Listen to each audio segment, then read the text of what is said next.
महाराज मध्य मार्गे वेतरणयम तत्यः। बोले जब यमराज के दूत जब उस प्राणी को जब लेकर धर्मराज जी के यहाँ पहुंचते हैं महाराज, तो दक्षिण का द्वार जो है सो पापियों के लिए बनाया गया है। और जब उनके दूत जब चलते हैं ना तो होता क्या है, बोले मध्य मार्गे न वेतरण्यम तद्यः। बोले महाराज, बोले बीच रास्ते में एक वैतरणी नदी का सामना करना पड़ेगा। जब आप जाओगे वहां तो वैतरणी नदी जो है उसका सामना करना पड़ेगा महाराज।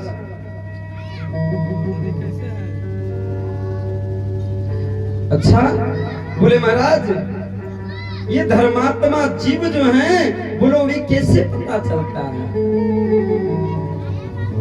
क्या बोले?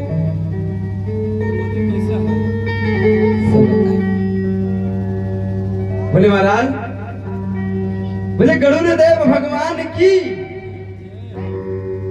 देखिए जयकारा जब तक नहीं कीजिएगा ना तो फिर कथा में बैठने का कोई लाभ नहीं हुआ।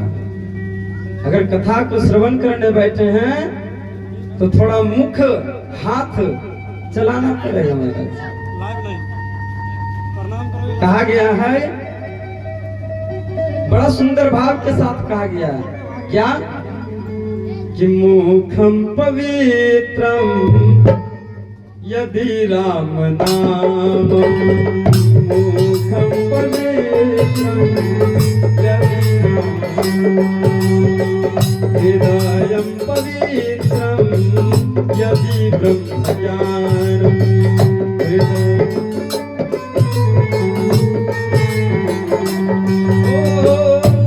हस्तो पवित्रं यदि पुण्यदानं, हस्तो पवित्रं यदि पुण्यदानं, पादो पवित्रं यदि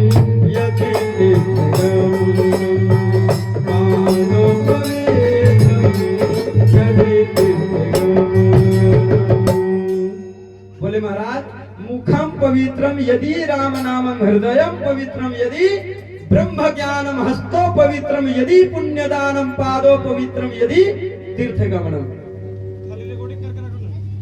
बोले महाराज अगर कथा में अगर आप बैठे हैं श्रवण कर रहे हैं तो कहा गया है मुखम पवित्रम यदि राम नामम। अगर मुख को पवित्र करना हो तो भगवान का नाम लेना होगा, हरि नाम संकीर्तन करना होगा महाराज, तब जाकर आप का मुख जो है सो पवित्र होता है। कहा गया है हृदय पवित्रम यदि ब्रह्म ज्ञानम। अगर हृदय को पवित्र करना हो तो कहते हैं ना भगवान के विषय में जानना होगा। यदि ब्रह्म ज्ञानम, भगवान क्या है, ईश्वर क्या है, ईश्वर का नाम क्यों लेना चाहिए, ईश्वर का नाम लेने से हरि नाम संकीर्तन करने से क्या लाभ होता है, तब जाकर महाराज हृदय जो है सो पवित्र होता है। और कहा गया है कि हस्तो पवित्रम यदि पुण्यदानम। महाराज अगर हाथ को अगर पवित्र करना हो ना तो दान भी करना होगा। कहते हैं ना कि दाने दुर्गति नाशनम। महाराज दान देने से दुर्गति का भी नाश होता है। अगर हाथ को पवित्र करना हो तो दान करना पड़ेगा। और पादो पवित्रम यदि तीर्थ गमनम। पाद्य का मतलब होता है पैर। महाराज अगर पैर को अगर पवित्र करना हो तो आप तीर्थ करना होगा, यदि तीर्थ गमनम।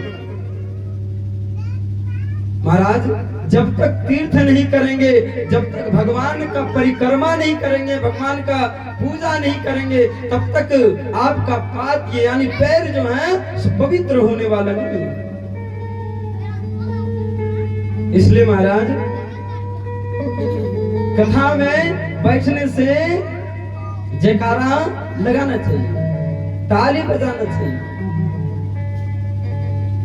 क्योंकि कहते हैं ना, जो कथा में ताली बजाने से कंजूसी करते हैं तो क्या करते हैं, भगवान अगली बार हाथ देना बंद कर देते हैं। भगवान का गुणगान नहीं करते हैं ना, तो क्या करते हैं, भगवान मुंह देना बंद कर देते हैं, क्या करते हैं, गूंगा बना देते हैं। इसलिए महाराज कभी भी कथा में चुप नहीं रहना चाहिए, चुप नहीं बैठना चाहिए। अगर आप जयकारा करते हैं, भगवान का हरि नाम संकीर्तन करते हैं, ताली बजाते हैं, तो केवल यही आपके साथ जाएगा, धन और दौलत जाने वाला नहीं है, इस घर जमीन जायदाद जाने वाला नहीं है। बोली गणुर देव भगवान की, बोली कृष्ण कन्हैया लाल की।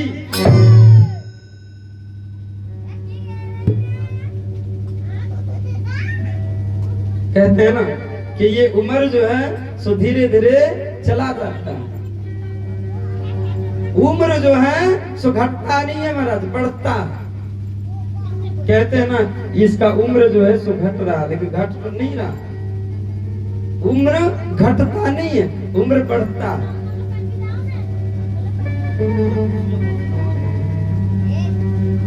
इसलिए कंजूसी नहीं करेंगे। आइए मीठी मीठी तालियों के साथ, सुंदर भाव के साथ कहते हैं क्या, चली जा रही है उम्र धीरे धीरे,